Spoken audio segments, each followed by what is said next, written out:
नमस्कार। उत्तर प्रदेश के लोकप्रिय चैनल एसआरए न्यूज़ के अंदर आपका स्वागत है। मैं आपके साथ एसटी गौतम और आज हमारे साथ जुड़ चुके हैं उत्तर प्रदेश संस्कृति विभाग के द्वारा एक वास्तु एवं ज्योतिष प्रशिक्षक के रूप में अपनी जिम्मेदारी को निर्वहन करे गोतित राजेश पाल जी। सबसे पहले तो आपका स्वागत है। धन्यवाद। सभी दर्शकों को मेरा नमस्कार। अच्छा राजेश जी, बताइए आज का क्या कार्यक्रम है? आज उत्तर प्रदेश संस्कृत संस्थान ने पूरे उत्तर प्रदेश में शिविर का आयोजन किया, जो कि ये निःशुल्क चलेगा। ये 3 महीने का कोर्स करा रहे हैं, जिसमें क्योंकि प्रशिक्षु न मिलने के कारण सिर्फ 22 जिलों में चला और उसमें से सहारनपुर में भी आज उसका उद्घाटन किया गया। विषय आपका है ज्योतिष और वास्तु, तो क्या पता चलते आपके नाम के सामने पहले ही गोतित, आखिरकार गोतित किसको कहा जाता है? देखिए, गोतित का अर्थ वैसे तो जो इंद्रियों के वश में ना हो, यदि हिंदी मीनिंग देखें इसका तो हिंदी में इसको कहते हैं।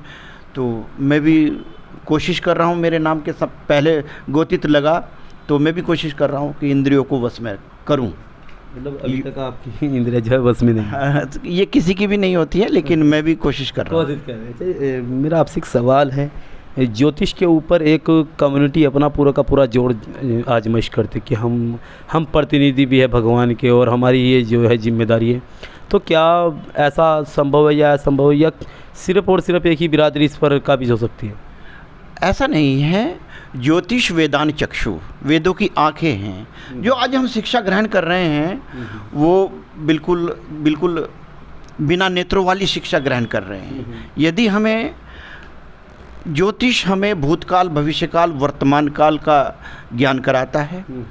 और जैसा कि आपने पूछा कि सिर्फ एक ही बिरादरी कर सकती है, ये गणित है, ये एक पौराणिक गणित है।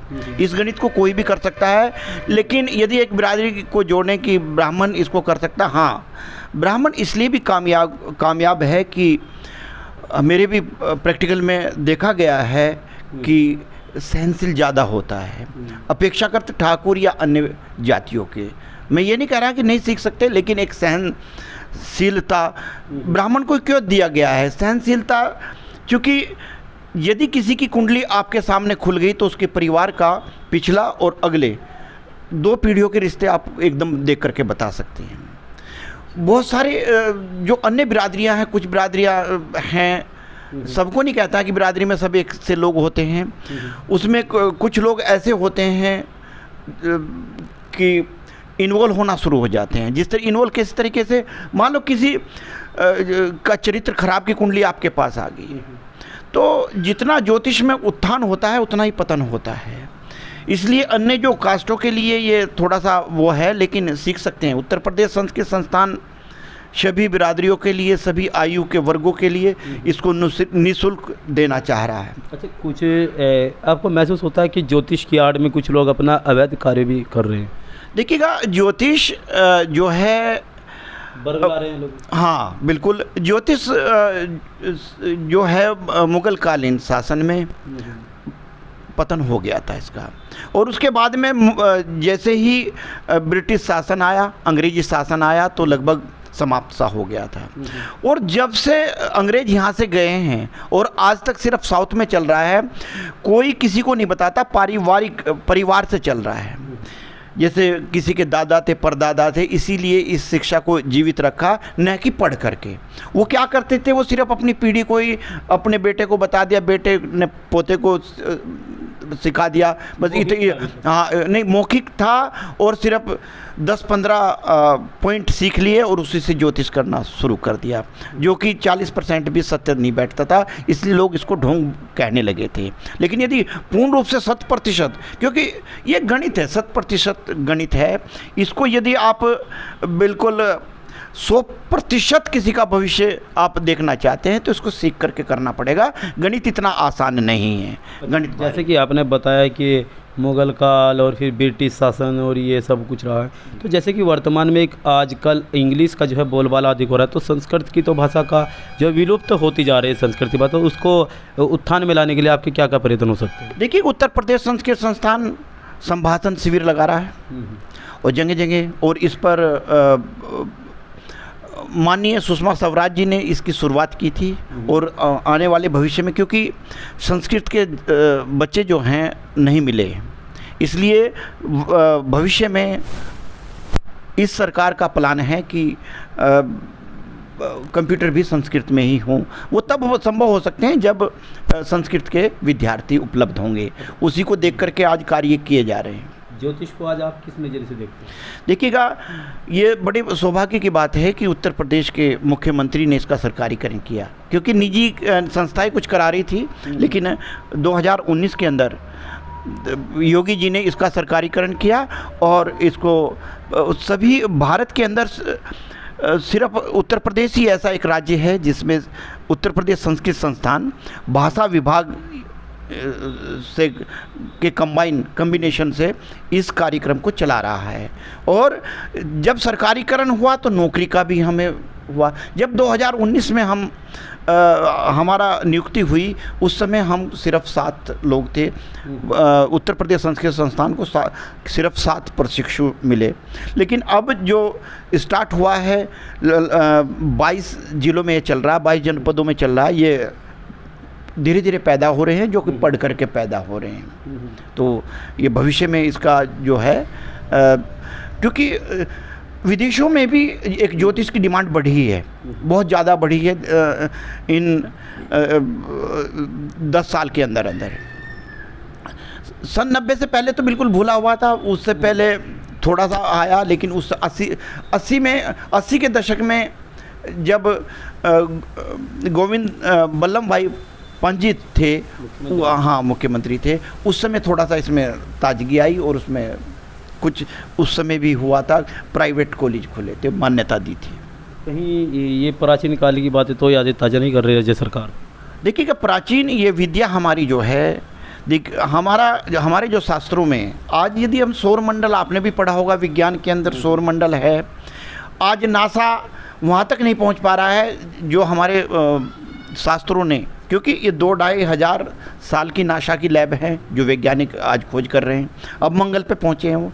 हमारे मुनीषियों ने 12,500 साल से भी पहला इतिहास है कि मंगल का रंग रेड बता दिया था, सभी ग्रहों का रंग भी बता दिया था कि कैसा कौन से ग्रह होगा, और आज पहुँच रहे हैं। अभी सब ग्रहों पर पहुँच भी नहीं पाए। तो फिर जब मतलब ज्योतिष के अंदर इतनी पावर होती है, तो फिर विदेशों से आकर के हमारे देश के अंदर टेररिस्ट कैसे दाखिल हो सकते हैं? क्या एक ग्रह वहाँ पर नहीं छोड़ सकते ज्योतिष?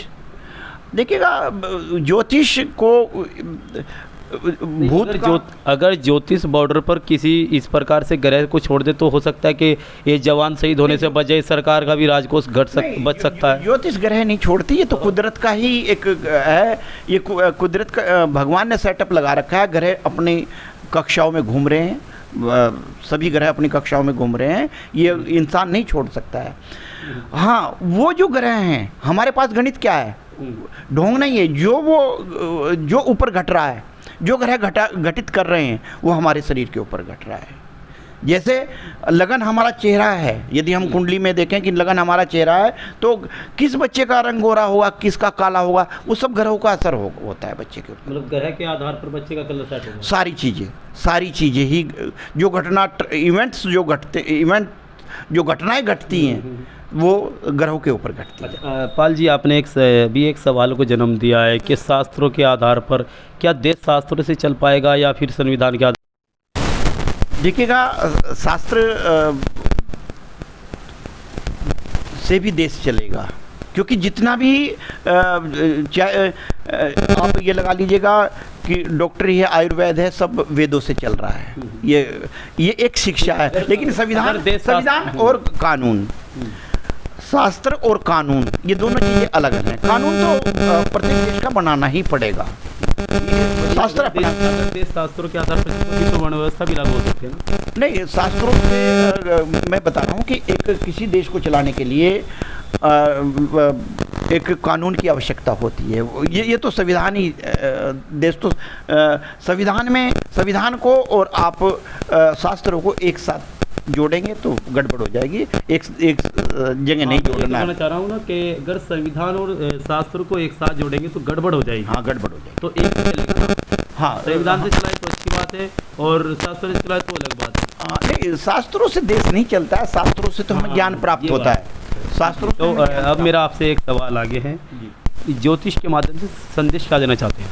ज्योतिष के माध्यम से मैं ये संदेश देना चाहता हूँ कि जब 50% हम लोग जो हैं भारत के ज्योतिष सीख अपना वर्तमान, भविष्य और गया हुआ समय, गुजरा पल जब हम जान लें, ये सिर्फ एक ही शिक्षा हमारे पास बची हुई है, तो हो सकता है कि सतयुग में हम अपने को सतयुग जैसा महसूस करें। कल हमारे साथ क्या होना है यदि हमें और आपको पता लग जाए तो हम कदम बिल्कुल सही रखेंगे और एक सतयुग वाला आनंद ले सकते हैं। अच्छा पाल जी, मेरा आपसे एक लास्ट सवाल ये है कि ज्योतिष है, हमारे नए नए ज्योतिष साहेब बागेश्वर धाम के नाम से आते हैं, कहते कि मैं ज्योतिष हूँ और जिस महिला के सिंदूर और मंगलसूत्र नहीं होगा वो समझो खाली प्लाट है। क्या ऐसे ज्योतिष भी अच्छे हो सकते हैं? देखिएगा, मैं उनके बारे में कोई टिप्पणी नहीं करना चाहता हूँ, ये उनका विषय है, ना मैंने ज़्यादा उनको देखा है ना सुना है। मतलब क्या संदेश देना चाहते हैं इस प्रकार से? महिलाओं के ऊपर आप टिप्पणी तो है ना, ये खाली प्लॉट का। मैं कुछ लोग हैं उनसे टिप्पणी नहीं करना चाहता, लेकिन कुछ आपका है ना, नहीं ज्योतिष, आप ज्योतिष देखिएगा, उन्हें ब्रह्म जान ले रखा और एक बहुत उस लेवल पे गए हुए हैं।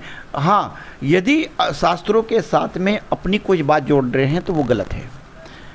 शास्त्र हमारे झूठे नहीं हो सकते हैं, शास्त्र हमारे बिल्कुल सत्य हैं, 100% सत्य हैं।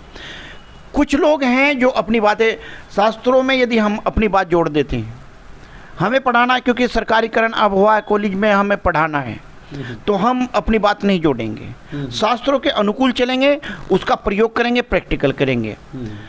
जिस तरीके से हमें MBBS किया जाता है उसी तरह हम ज्योतिष तैयार करने का प्रयत्न कर रहे हैं, ये डिग्री देने का प्रयत्न कर रहे हैं।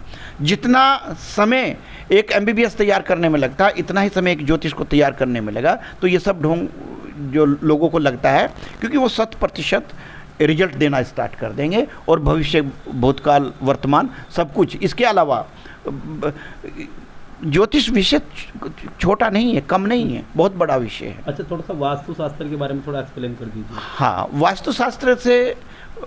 वास्तुशास्त्र का जो मतलब होता है, जहाँ पर हम रह रहे हैं उस जगह पर पंच तत्व, क्योंकि यदि पांच तत्व अग्नि, पृथ्वी, अग्नि, पृथ्वी, वायु, जल, इनका कॉम्बिनेशन यदि हमारे घर में नहीं है तो हमारे दम घुट जाएगा।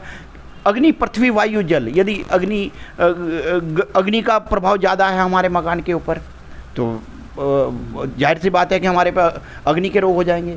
वायु का है, वायु कम है तो हमारे दम घुटना स्टार्ट हो जाएगा, सांस घुटना। सपोज कीजिएगा कि हम 11 फुट, वास्तु सलाह देता है कि कम से कम 10 या 11 फुट पर मकान छापे, इससे कम यदि हम छापेंगे तो हमारा वायु तत्व खत्म हो रहा है। अग्नि, पृथ्वी, वायु, जल, कोई सा भी तत्व गड़बड़ाया और असंतुलित हुआ, यही ज्योतिष, यही वास्तु है। अग्नि, पृथ्वी, वायु, जल, पंचतत्व से हमारा शरीर बन रहा है। ये 5 तत्व हमें चाहिए अपने निर्माण के लिए। कहीं पर आपको अग्नि नहीं मिल रही है तो आप बीमार रहना शुरू हो जाओगे अपने मकान में, अपने खुद मकान में रहना शुरू हो जाएगा। आके पृथ्वी, वायु, तेज सो पानी, पंचम आकाश लियो पहचान जी। सपोज कीजिएगा कि ईशान कोण है, ईशान कोण पे आप गड्ढे खोदने का काम कर दिया है या कोई ऐसा कार्य कर दिया है तो हमारा माइंड जो है डिस्टर्ब हो गया है, तो डिप्रेशन के रोग हो जाएंगे। तो डिप्रेशन से बाहर निकलने का भी तो रास्ता आप बताएंगे ना? हाँ, डिप्रेशन पहले तो देखिएगा, ग्रहों से जो हमें एनर्जी मिल रही है या उसकी रश्मियाँ हमें प्राप्त हो रही हैं, उसका कॉम्बिनेशन और जहाँ पर हम रह रहे हैं वास्तु का कॉम्बिनेशन दोनों करना पड़ेगा। ज्योतिष का ही वास्तु एक अंग है। ये हम क्या करते हैं कि हम सिर्फ हस्तरेखा इंसान की देख लेते हैं, उसका वास्तु चेक नहीं करते कि कहाँ रह रहा है। वास्तव में ज्योतिष के अंदर कोई एक्सरा कराने की आवश्यकता नहीं है। ज्योतिष के अंदर क्या क्या होना अनिवार्य होता है? ज्योतिष से हम कौन से अंग में आपको डिफेक्ट है, कौन से अंग में आपको तकलीफ होने वाली है, आएगी तकलीफ, कब आएगी तकलीफ, ये सारी चीज़ें बता सकता है। बिना एक्सरे करे। तो ज्योतिष के अंदर आखिरकार सबसे महत्वपूर्ण कड़ी क्या होनी चाहिए? शालीनता, सभ्यता, सौभाग्य। देखिएगा शालीन, ये सारी चीज़ें एक जो ज्योतिष है उसके अंदर आ ही जाती है, क्योंकि उसे पता है कि तुझे जाना कहाँ है, कल का पता है कल मेरे साथ क्या होगा, तो ये सारी चीज़ें तो उसको नहीं आएगी जो कल तो मैं पता नहीं क्या होऊंगा। हैवानियत जो आएगी तो जिसे कल का नहीं पता है कि मेरा के साथ कल क्या। प्रशिक्षक जी, आपने एक बात हमें अभी कही है कि वो मतलब जो वास्तुशास्त्र और ज्योतिष का वैज्ञानिक मतलब ये प्रशिक्षक अच्छे होते हैं, उसको अपने आने वाला कल का भी पता होता है। फिर आपने धीरेन्द्र शास्त्री के बारे में बोला कि उन्होंने ब्रह्म ज्ञान लिया हुआ है, और जब वे ब्रह्म ज्ञान लिया हुआ है तो फिर उन्हें अपने भाई का भी भविष्य पता होना चाहिए था। उनके भाई के ऊपर फिर ये इतनी विडंबना क्यों आई? देखिएगा ज्योतिष के अंदर यदि बहुत सारी आज विडंबनाएँ इसलिए भी हैं कि एक तो जन्मपत्री जो कहता है कि मैं क्योंकि कुंडली बिना देखे ही कह सकता है कि तुम्हारे साथ क्या होगा। थोड़ी सी 2-4 चीज़ें सीख ली और उसे देख कर के कह सकता है। मैंने कहा ना कि अब जो ये चल रहा था पूरा का पूरा 100 साल बीत गया और इसी के ऊपर ज्योतिष चल रहा था कि आपके साथ ये होगा। एक चीज़ सही निकल गई, पूज गए। एक चीज़ सही निकल गई, पूज गए, तो निशाना आपका वहीं पर जा चुका। हाँ, एक चीज़ पूज गई तो वो बागेश्वर धाम में निशाना जा चुका है ना? नहीं, बागेश्वर धाम को उनके ऊपर मैं कोई वो टिप्पणी नहीं करना चाहता, क्योंकि साधु संत हैं और संतों पे मेरा पूर्ण रूप से विश्वास है और निष्ठा है कि मैं संतों का सम्मान करता हूँ, भारत के संतों का सम्मान करता हूँ। और इसकी जो छिपे हुए हैं, इसकी आड़ में कुछ लोग छिपे हुए हैं, वो भोगते भी हैं, वो भोग करके जाएंगे ये ज्योतिष के। धन्यवाद। ये थे राजेश पाल जी हमारे साथ में, जो कि ज्योतिष एवं वास्तुशास्त्र के बहुत अच्छे हमारे सहारनपुर के अंदर प्रशिक्षक के रूप में भी सेवा दे रहे हैं। देखते रहिए सारी न्यूज़ के साथ। रोबिन सिंह कैमरामैन के साथ HD गौतम की खास रिपोर्ट, उत्तर प्रदेश उत्तराखंड।